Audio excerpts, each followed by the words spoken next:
Thank you both so much for being here tonight. It's really wonderful.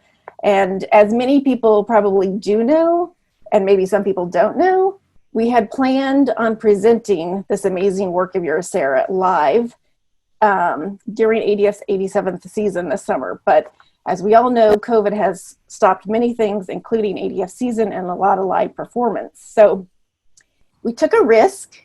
You went on this amazing journey with us and allowed us to present virtually a pre-recorded version. And it was the first time that ADF has tried to do this with paid tickets. And we've learned a lot. And I just want to say that despite some maybe bumps along the way, it was such an incredible privilege and so much success and rave reviews. Not for necessarily the work that ADF did, but clearly everything to do with the work that you created. So huge, huge thank you. And I think it's very important for me to also say this wouldn't have been presented without the amazing partnership of Dixon Place, Portland Ovations, and Space. And a huge shout out to the amazing women working at those organizations, Ellie Coven, Linda Nelson, and Kelsey Halliday Johnson. It's just been a privilege to get to partner and experiment and test the grounds for paid virtual tickets. So thank you all so much. Okay, we really want to hear you guys talk, so we're going to get through this real quickly, but we have a few housekeeping tips we want to share. So first of all, I just want to let you know that I'm going to moderate this conversation, and I certainly do have lots of questions for you guys. But what I would love to do, if anyone is in the audience and you have questions, please go down to the bottom of your screen and you're going to see a little thing that says Q&A. Feel free to tap on that and type in your questions. When I see a question, I will try to share it as many as possible. And I just want to give you advance notice. If I see your name, I probably will share your first name with the audience as well. Also, I don't know how many people are used to working with Zoom. So in case you're not, you may want to get the best experience by going to the top of your screen.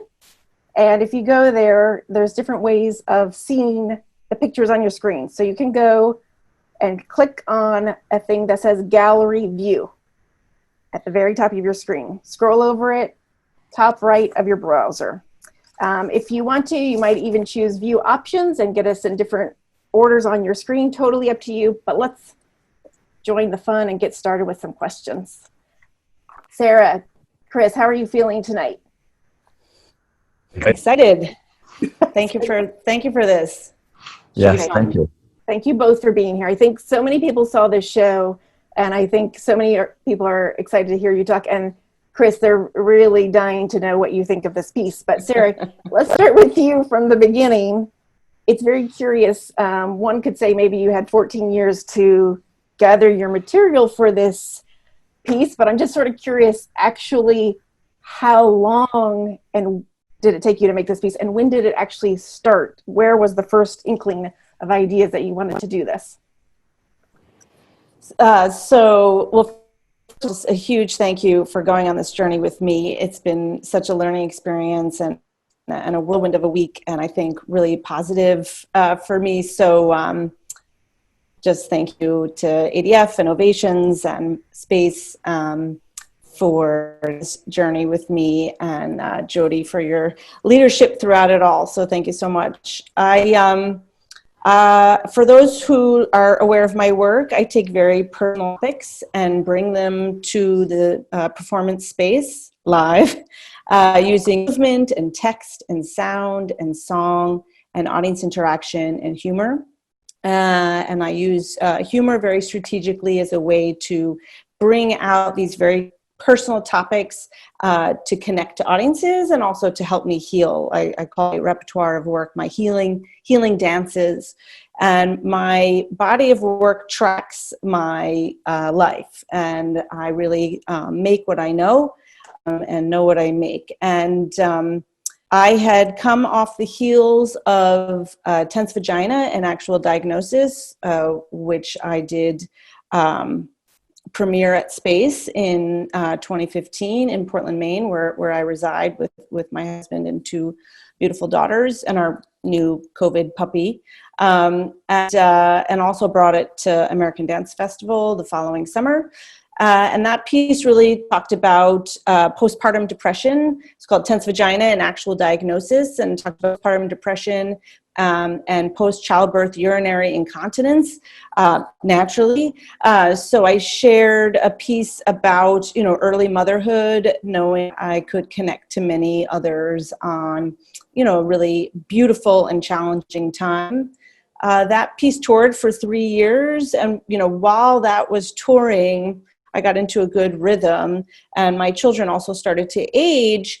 And so I started to be able to, how in early motherhood, they call it the baby brain, where you really only focus on your children. And then as they age, you start to be able to take a look at other things around you and go, oh, wait a minute, I've been paying so close attention to these little children's routines day in and day out that I haven't really had an opportunity to take a look at things around me.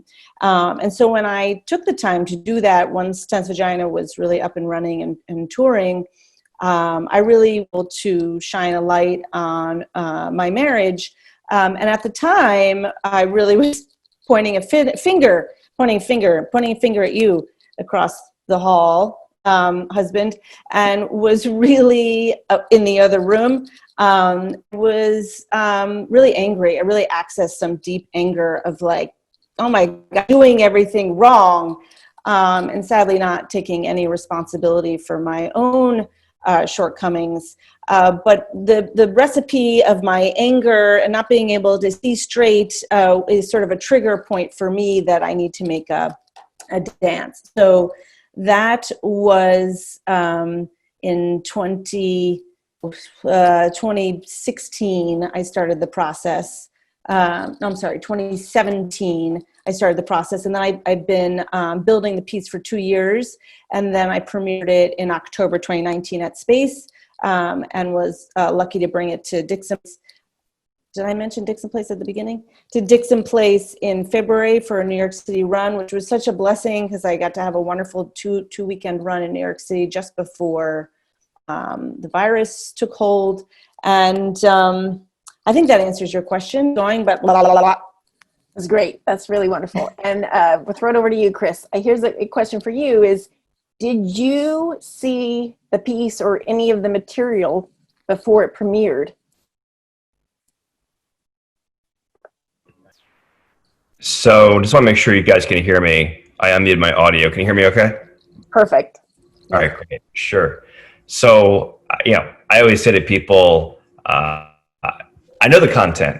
I've been living the experience for the last 14 years. So, before it premiered, I saw it sort of like in little bits and pieces. And the first one was in Portland at Longfellow Square. Sara did a short sort of excerpt of it there. And that was really kind of my first exposure to it. And I had a pretty strong reaction to it. And then, which I'm happy to get into if you want to hear more about that. But then after that, I did not see it. And in fact, Sara had asked me, not only did I want to see it, she asked me to see it before it premiered, but I didn't want to. So the first time I really saw a Burnt Out Wife in its full-blown form was at the premiere at Space Gallery in Portland. Okay, so clearly you knew that your character and your marriage was in it. So after you sat through that first time watching it, what was your reaction?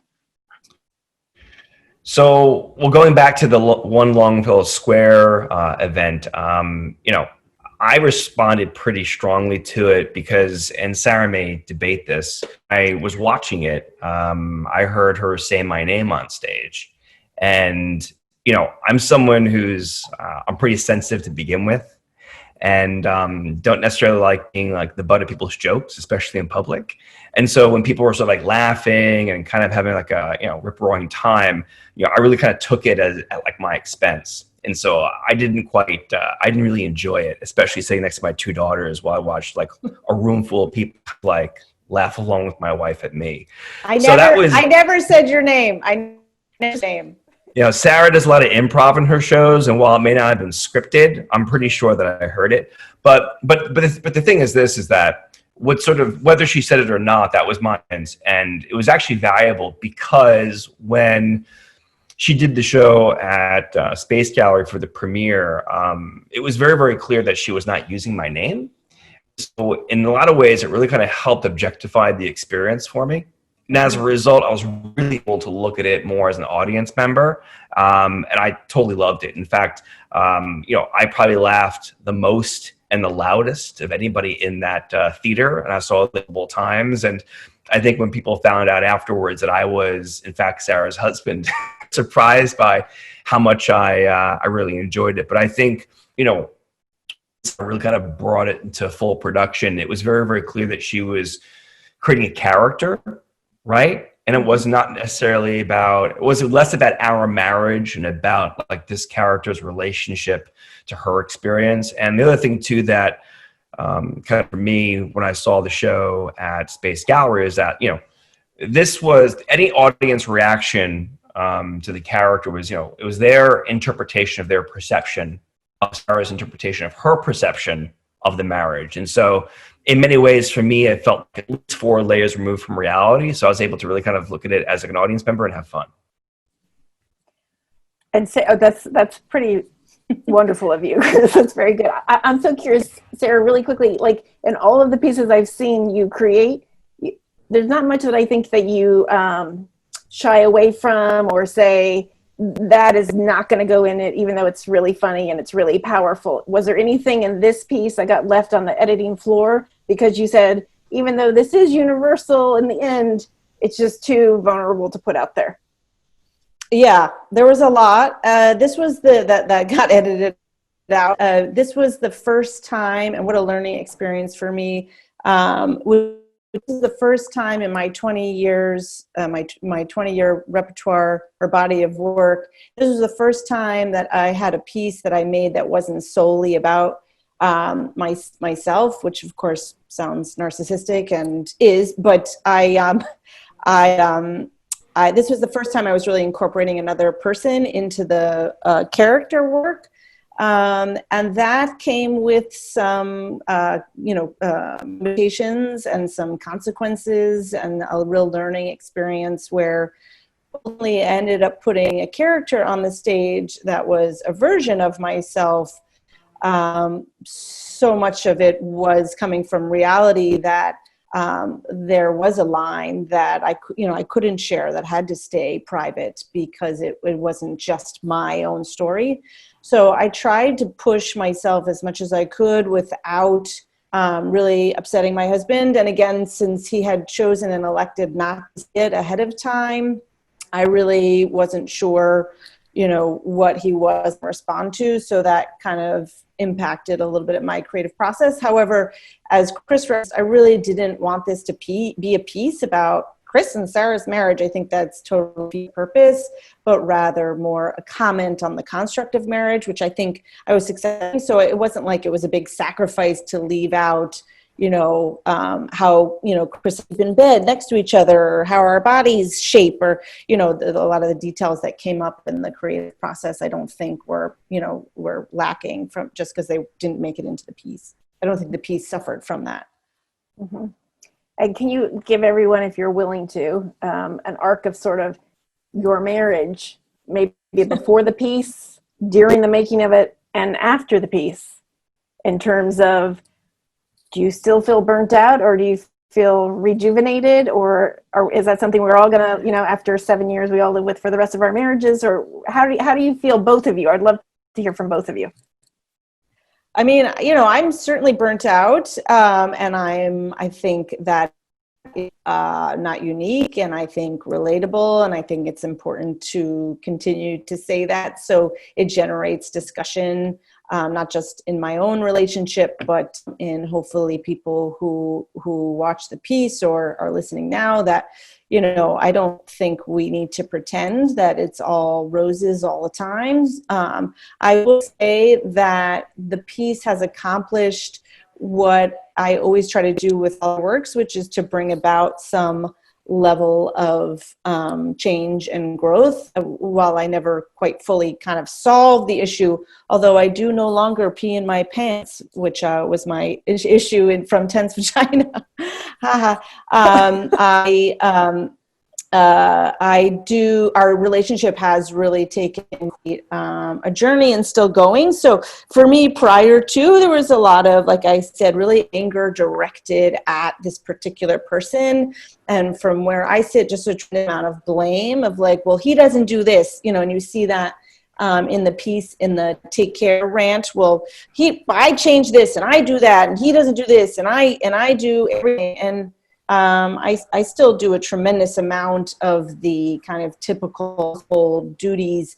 However, through buttload marriage counseling, and along with the discussions that came through the process of making this piece, I've really been able to see a whole host of my own shortcomings of where I haven't been coming to the table that might have or has manifested in him not participating in other things because he feels hurt or he feels angry from something on.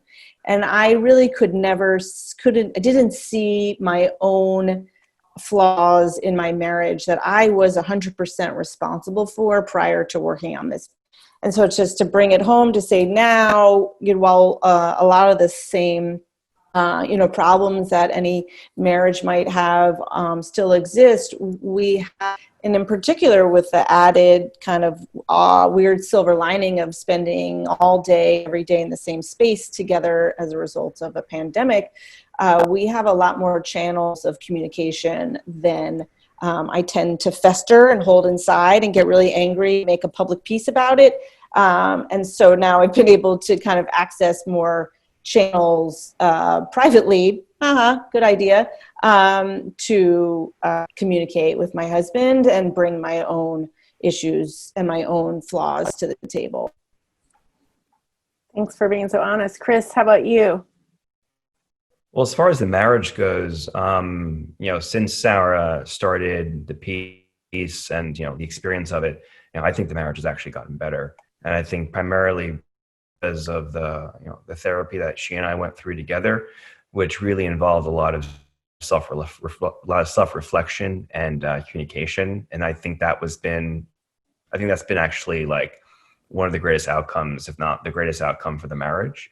It's funny, the show is called Burnt Out Wife, but I think this show was really, really supposed to be called like Burnt Out Life, right? I mean, this is who's dealing with, just tons and tons of issues, the character in the show. And, in many ways, it's the sort of sum total of a lot of the challenges we face as people, as individuals. And so while it's not pleasant and sometimes, marriage is downright nasty, the only thing you can really do is sort of is to recognize the other person's hurt, sort of respect it, be compassionate about it. And, kind of like what Sara said before, in the end, happiness starts with looking yourself in the mirror and taking a look at that. And, ultimately, for Sara and me, I think, we make each other's lives work. So it's a matter of respecting not just what's not working, but also what is working, and just doing the work that needs to be done on an individual basis as a couple to sort of move it forward and just try and be, kinder, gentler, more supportive of one another. I just want to So honey, are you saying it's all? It is, or it's not all your fault? I said, are you saying it's all my fault? It's a joke. Oh, well, I'm sure even if it's something is try to do something to kind of drive that and inspire, instigate. So, it's a two-way street. I would say big kudos for you for both willingness to participate in counseling, because I think that is not always easy for both people to agree to do and to take the journey together, because we often feel like it is the other person. So just a huge shout out to you for doing that, and hopefully inspiring other people to consider that if they need to.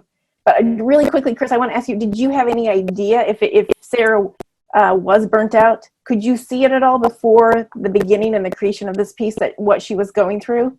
Or is she a good... It's all that she talks about. all the time. She talks about it all the time, even when she was, okay, that's good. Okay, that's great. Sarah never holds anything in.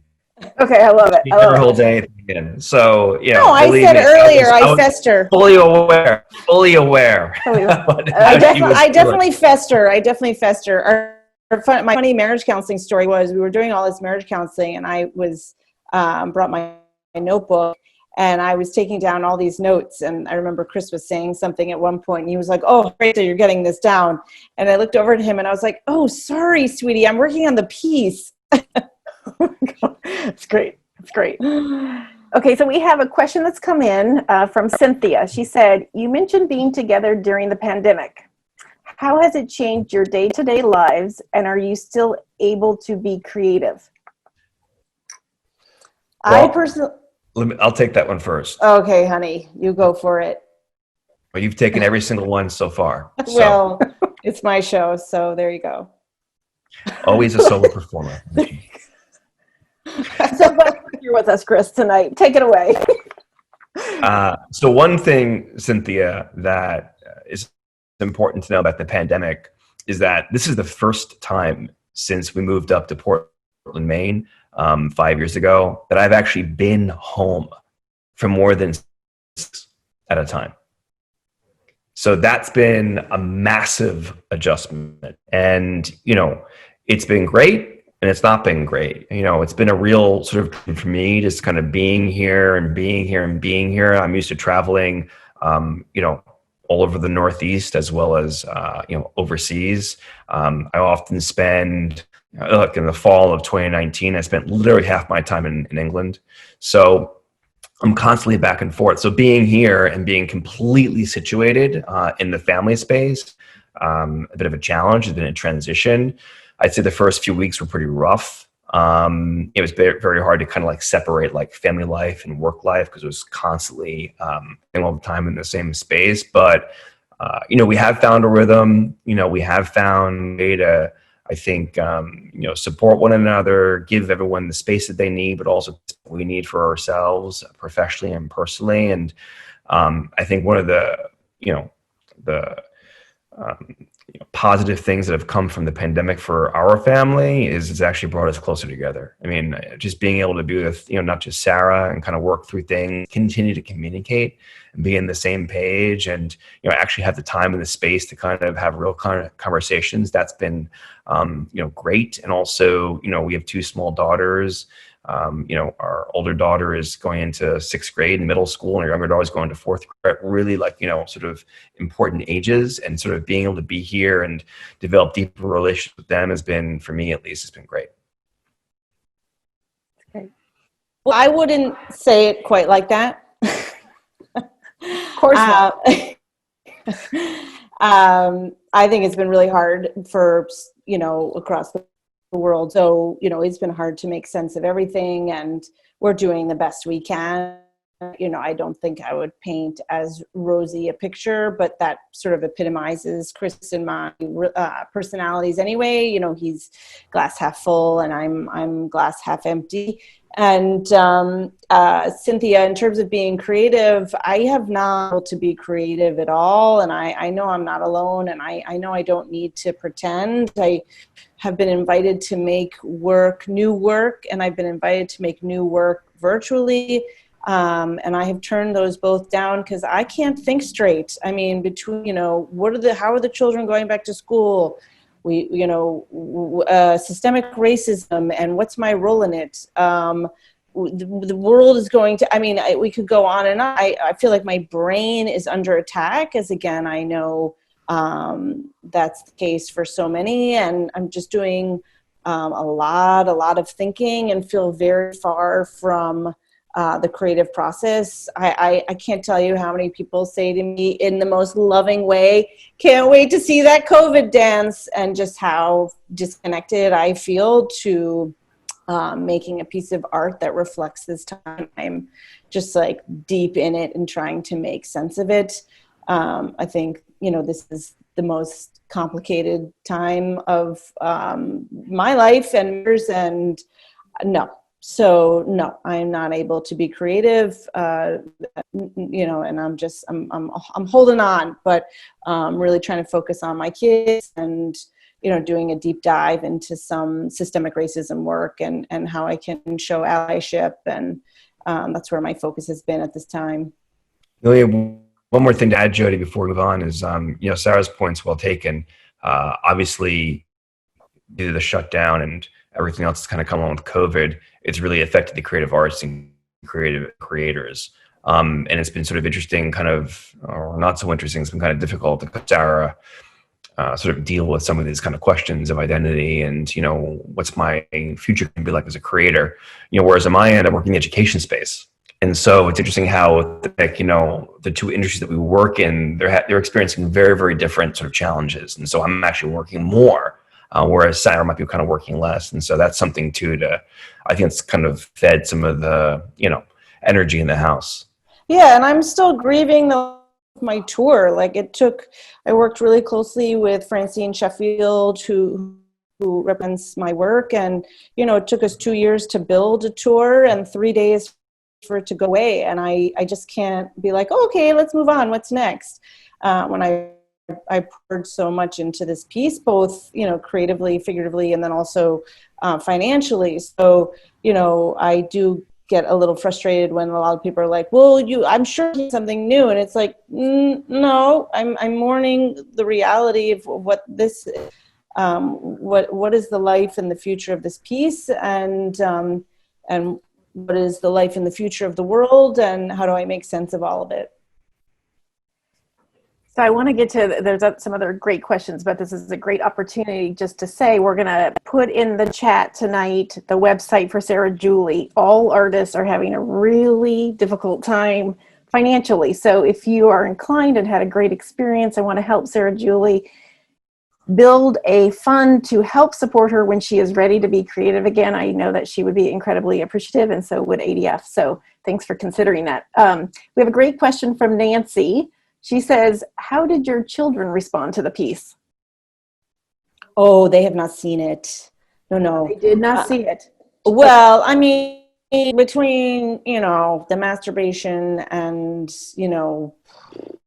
there's a couple other things in there, I didn't feel comfortable. They've seen little pockets of it, like they've seen a song, which was fun. And I've shown them little bits, and they have loved that, but they have never seen the piece in its entirety. I mean, stand up has some crass language in it, and it just seemed like, and I also didn't really want them to, I would imagine they might misinterpret things as digs at their dad, and that didn't feel healthy. So Chris and I talked about it earlier on. So we've been very protective of what they have and haven't seen. So again, they've seen random sections, but never the full gestalt. And that has felt good.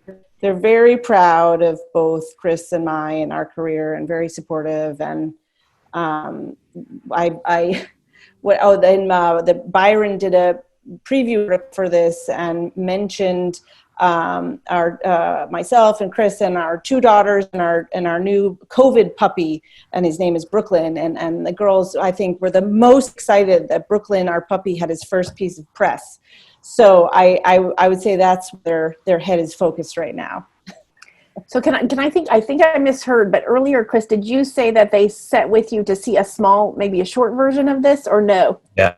So they 5 minute, a 5 minute. Just 5 minutes. Okay. So but just to sort of add to something that Sara said, that I think is sort of interesting about this piece is this idea of perceptions and sort of misinterpretations of it. I think Sara makes a good point when, she sort of raised, we don't want the kids to see this because they might take it the wrong way. And then that's something that I've been very sensitive to the entire time. And it started, we're up in, I think we're in maybe New Hampshire. Sara was doing it's like a preview for some patrons or some board members. And when we came up to her, I was standing right there, and she said something along the lines of, it's so brave of you to do this show about domestic violence.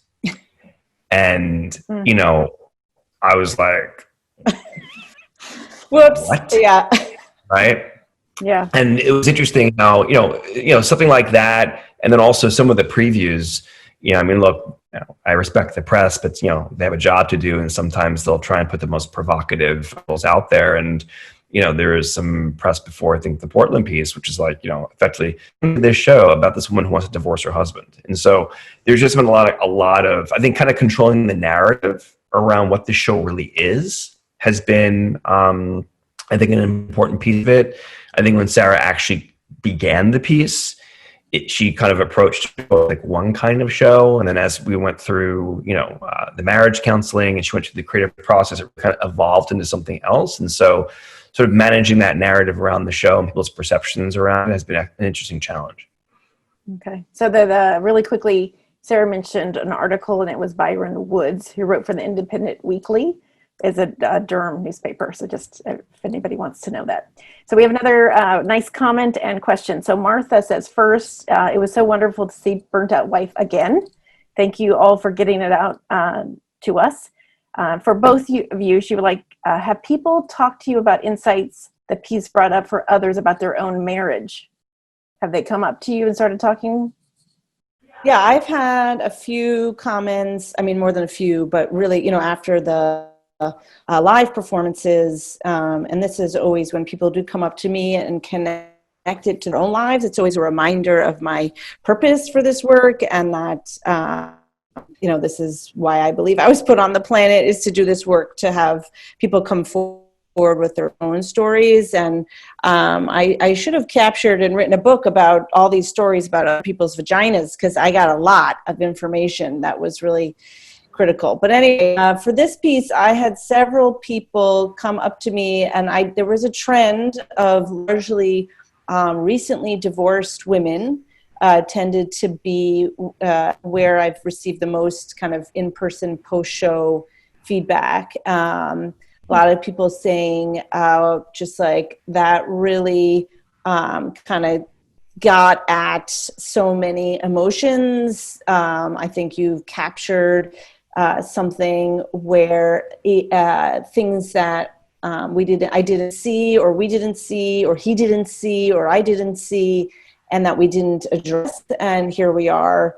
And I think nobody wanted to get back with their partners, but I did get a sense that it had resonated for sure. So that was sort of the demographic that I've received the most feedback from. I have also received some feedback from some couples that said, man, that really got a good conversation going on the way home, on the walk, on the car ride, and the subway. It's like we got into it. So thank you for kind of initiating a deeper discussion, which is really the point. Like, I'm not, it's really the point of this work. Clearly, initially self-serving, and then the real point is to have other people, audience members, access their own relationship in long-term partnerships, and what it's all about for themselves. So I feel really pleased with the responses. That's great. And Chris, have people come up to you? Not really. I think people have come up to me and sort of asked, you, how was that for you? What was the experience like, et cetera. A post-show discussion after the premiere, maybe like the second night of the premiere run in Portland. And I think after sort of had a conversation like this, it really kind of opened up some conversations for people. So there's some comments maybe then, but I think one of the things that's interesting about, I think, Sara Juli's work as a whole is that she's a high concept artist, right? Working in the dance field, who's now transitioning into, a more hybrid sort of modality. And, no matter the show, it's always a conversation started just from the concept. And I remember when we did the money conversation, there were people who didn't want the show because they didn't want to be the people who programmed the show where Sara lost love for money. And something kind of similar happened with Burnt Out Wife, where there were some people who, we were asking them if they were going to come to the premiere, here in Portland. And I think their husbands were really resistant. They're really sort of scared of coming to the show and sort of opening up where that conversation was. I think in the end, I think most people kind of acquiesced, but it was very, very clear just the idea of going to see a show that's going to be talking about, the trials and tribulations of this one character's relationship to her marriage, I think was hard for people as a concept. So in that respect, it started conversations at home, just, about marriages, through the question, should we go to this or not? I like how you say people acquiesced, like they were dragged to the show. As far as I understand, that's actually in fact the case. So, well, good. We're having a lot of fun, and there's more questions coming in, but I want to make sure we have time for this, and that is, I looked through my closet, and I think this is the only Pepto-Bismol looking attire that I could find, but I felt it was really appropriate and necessary to wear it tonight, and I just wanted to talk to you and have you share about those incredible collaborators that are so talented and bring to life your work. Can you share a little bit? Yeah, I would love to, because this was the first time I really upped the ante on my production value. I've really just been like, I can just put in a room. And I really have, over the years, watching other people work and been inspired seeing that work, even though I'm always going to be in the solo realm that except for my amazing work with Claire Porter, which I'd love to do again, sidebar, I can really increase the production value by really collaborating, oh my gosh, with other people. You learn so much. And so I was blessed with an amazing team, many of whom I had worked before with prior, although this was my first project working with the amazing Michelle Mola as a dramaturg. So it was my first time working with a dramaturg on my work. Great, because the work has so much narrative and obviously so much text, and should get under the character and see it as a character and not myself. And man, she challenged me, and there were days I wanted to throw things at her, but it was really a really strong process, and I'm so grateful. And then Justin Moriarty, who has been a lighting designer and production manager since I moved to Maine 6 years ago, really did, I thought, such a beautiful job in the lighting throughout, as well as helping me put all the pieces. Pamela Moulton did the set design. I had worked with Pamela Moulton on Tense Vagina, made this beautiful dildo garden, for those of you who got to see that piece, which is now sitting basement looking a little sad, but she made this beautiful pink Pepto-Bismol world with these vaginal flowers, the circular textural, I guess, but because I'm doing a through line, through the body of work. Well, through the body, that's interesting. But anyway, so she was amazing to work with. And then Carol Farrell, who this is my third or fourth piece working on, did just tremendous costume design. I think there have been unique costumes in this piece, and she's amazing. This was my first time having recorded music that wasn't something that I generated. Okay, learning experience, but I worked with Ryan McDonald, who did help me with all the bathroom sounds, the pee sounds, and the nail and the toilet flushing, and there's a whole host of bathroom related sounds he put together, and that was really fun. And then I have been getting really into song, and I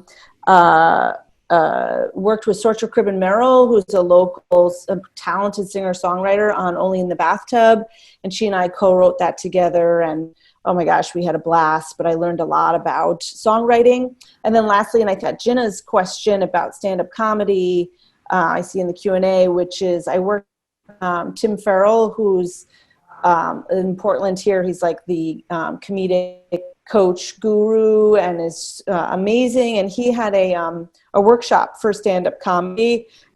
Excuse me, I knew I wanted to delve into stand-up, but had no experience with stand-up. So I took it was like a 6-month, now once a week workshop. Maybe it was 3 months. I don't know. Where I wrote bits and brought bits every week, and we in a class, and I crafted every week. And I told them at the beginning, everybody in the class, there was like 13 amazing people all coming from different worlds. I said, look, I'm just going to focus all my bits on marriage and relationships. So just get me now, because every week I'm bringing the same kind of material. And gosh, that was so amazing. So the bits that were in the piece had all been worked and reworked and rewritten away and worked through this, Jenna, through this stand-up comedy class. And then I also did some stand-up, went to some stand-up clubs in Portland and just tested out, really bombed in kind of a beautiful way, and had just gained a tremendous respect for stand-up comedy. And I'm just really getting into it, and I'm just loving it. But anyway, working with Tim Farrell, he really helped me craft, and then everybody in the stand-up comedy class, if anyone's listening, love you.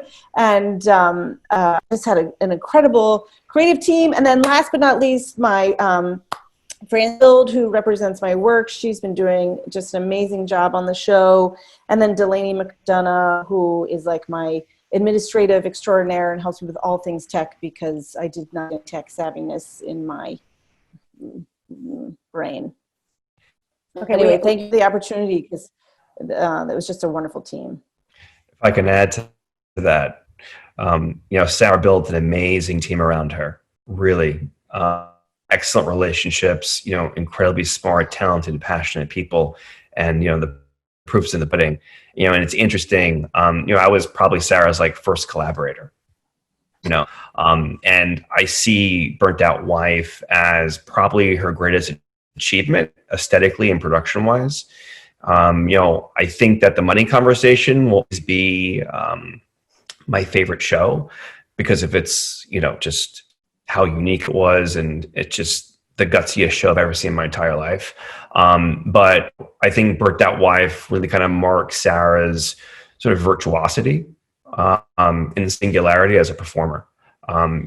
She's always had this magic where she's able to sort of different performance mode. That's actually, I think, aesthetically what brought her and I together as artists, because I really like interdisciplinary work. And she's she epitomizes it. She's got the dance, she has the song, she has, text, she has movement, she has participation. And for her to seamlessly integrate stand-up comedy into her vocabulary, to create a language that's so it's really unique, it's preternatural. And I've only seen one other person, at least live, do it as well as she can. And, I think it's really a testament to the team that she had, because there's all these different influences that kind of help to inform her process and pull off what I think is just a remarkable performance. Well, thanks, babe. That was also more collaborators and friends and more to list here, but it takes a village. So it was a big operation. So thanks to all those who I'm not able to mention, but who helped me. And thank you, honey. That was very lovely. That was incredible. It was really well said, Chris, and beautiful. And I'm just curious, we have a question from Elizabeth. Can either of you or both of you briefly talk about your in-laws' reactions to seeing the piece? My parents have not seen it and won't see it. Okay, there you go. Sarah, your mom? My father's passed, but my mom has just been my biggest champion. And she came to the premiere and baked cookies. Come on now. And wore pink slippers, and on her cookie display, which, she made several hundred cookies, she had a crown and I don't know. It was pink. She had a pink display that was incredible.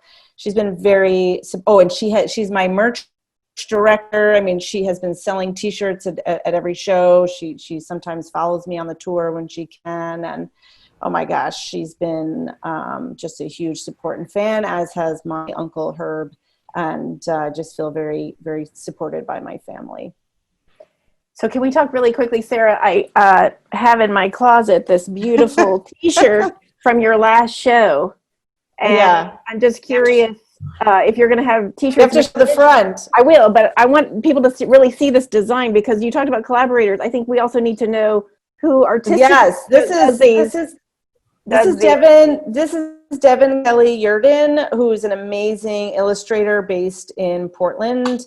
And Devin has been doing this kind of brand alignment on creating these I don't have the image, I should, for Burnt Out Wife, of this sort of female faceless character that has been appearing through each of the pieces. And I think Devin is a huge talent and feel really blessed. And Devin did make a Burnt Out Wife t-shirt, and I am selling them. Self-promotion pitch or whatever you call it. They are on my website. There's a link called the shop, and you can see them. I haven't officially set up the way to buy them yet, but you can go into my contact page and send me a message and be like, I want one. Contact me when you've figured everything out, because that's a tech thing.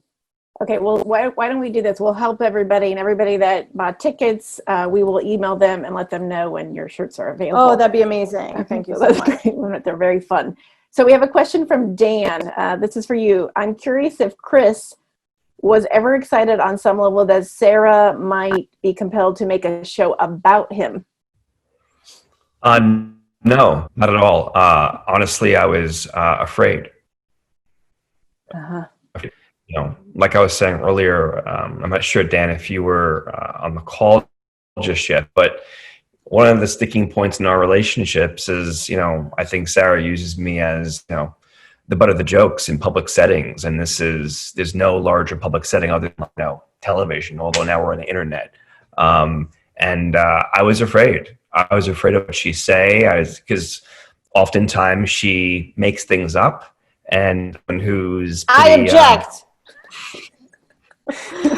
She's someone who made up for the point of getting a laugh, and that's just not my bag when I'm at the expense of it. And so I was not excited for her to make a show about me. But I think ultimately, it's not a show about you. Well, ultimately, I am Sara's biggest fan. And, when she sort of presented the idea of the show, again, it wasn't really, she was asking me how I'd feel if she did this show. And I knew she wasn't asking me anything. It was her way of telling me it was going to happen. But, regardless of whether it was about me and how sort of deep and dark it kind of got, I'm never going to stand in the way of her development and as an artist. And, in the grand scheme of things, the personal cost to me, for her to do what she feels like her instincts are leading her to, it's a price I'm happy to pay. Because at the end of the day, I want her to live a full creative life and develop into the artist she's, become. And, and looking back at, where this show has gone, it's been her most complete accomplishment. And I think the recognition with the National Dance Project Award, it's like a once in a lifetime honor. And so I'm just like deeply, deeply happy for her. So while I wasn't excited going in, I'm thrilled for the process she's gone through, the people she's worked with, and what she's managed to achieve production wise, aesthetically, as well as just in terms of affecting other people's lives. So I'm excited for her now. That's right. Can I ask you, Sara, really quickly, maybe because you have been in the dance field for a long time and now you are taking material from all kinds of genres to put together. Are there people that have inspired you on your journey to making your work? And if you want to give a shout out to some of those amazing people. Yeah, I'd love to. I really found my voice through an intensive workshop with Deborah Hay, where she really allowed me to access magic that I tried the performance to the stage. And, that was one of the reasons why I was concerned about virtual, because I really feel like, you really need to be in a space to harness and harvest magic. But I really learned that skill from Deborah Hay. Claire Porter just continues to be an amazing inspiration, mentor, giggle partner for me. And I know her entire body of work and have studied it prior to having the opportunity to work with her, which has been such a blessing. I'm really inspired by I always have a hard time. Okwekwasili. I always have a hard time pronouncing her name, but her work, Bronx Gothic in particular, like really inspired me. Talk about personal, and and has brought me to tears. I've seen it a few times. I highly inspired by Amy Schumer. I love her bravery. Tell it like it is. I would like to be at times more crass than I feel like I'm allowed a little bit in my fields. I just continue to be inspired by her, just like push forward for female voices of just like, again, just tell it like it is. Cynthia Oliver has been a huge inspiration to me in terms of personal work in the intersection of movement and text. And I'm also very moved by Ragamala, Ashwini, and Aparna, their solo work. I just find to be incredibly powerful and are just tremendous artists making work out of Minnesota. And there are too many more to mention, but that's just a nice group of people, work I track and love and are inspired by. The opportunity to share. Thank you, Sara. And Chris, I wanted to say, you both are so independently successful doing amazing things, but given your history and there's so much time ahead of you, do you think that you will ever creatively come together for another work? Or will you continue to, Chris, stay in your new amazing education platform? And Sara, will you continue to do all the amazing work independent of Chris? I'm just curious if, like, Chris, if seeing this and seeing all that Sara's Juli gets you re-energized to get back involved, or you're just so happy for her, you just want her to continue to find amazing collaborators and do it with you cheering on the sidelines? It's an interesting question. You know, when I sort of step back from the directing world, it's funny. Even though I work in the education business, anything different. I'm just working with like sort of like a different canvas, if you will. Mm-hmm. So, I feel quite satisfied and quite alive. And, I've had the great fortune and continue to have the great fortune to work with some really incredible people, really incredible projects and at scale.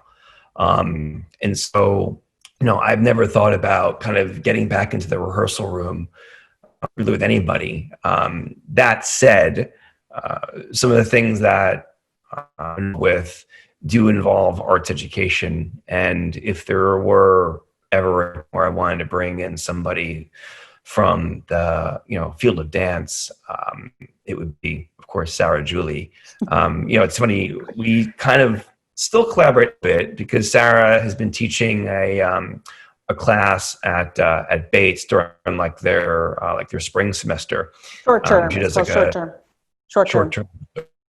Sort of like a business of the arts, so to speak. And she's actually brought me in to talk to the students about taking a creative background and applying it towards sort of like a business context.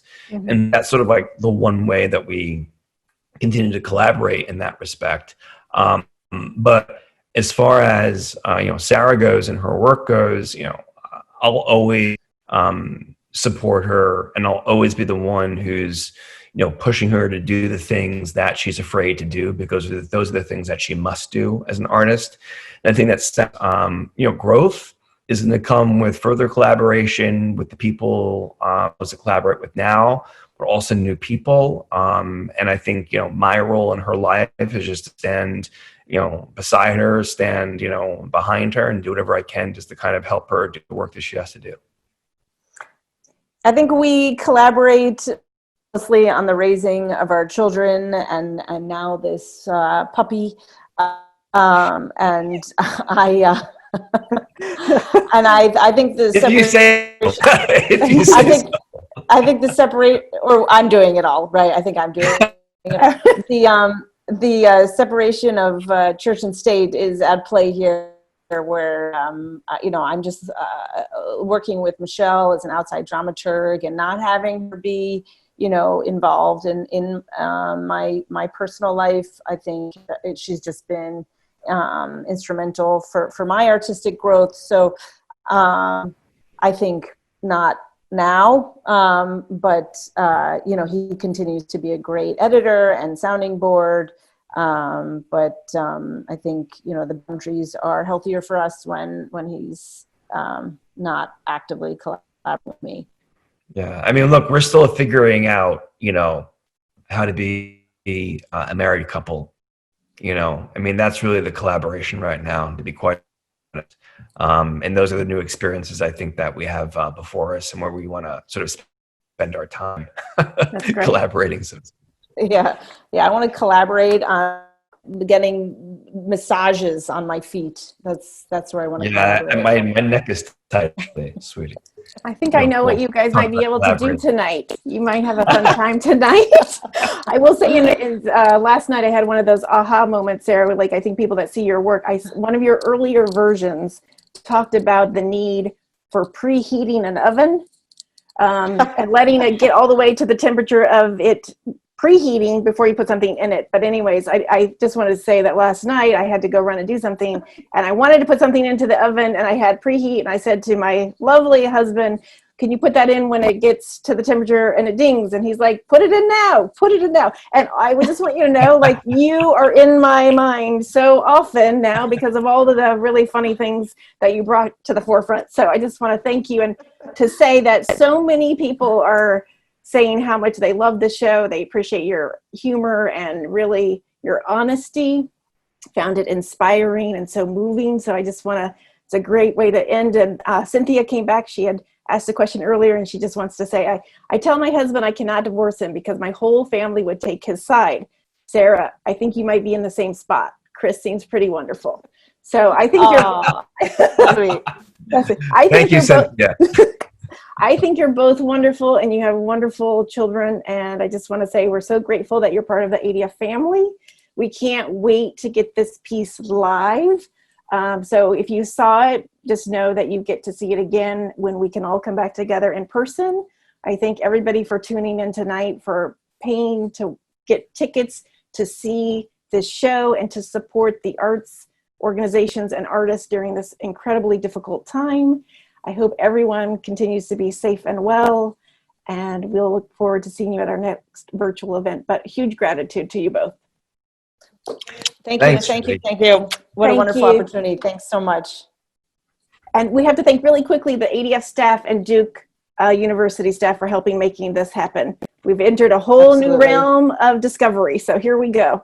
But anyways, have a great night. Thank you both, and we'll see you soon. Thanks, Jodee. Good night, everybody. Good night. Bye.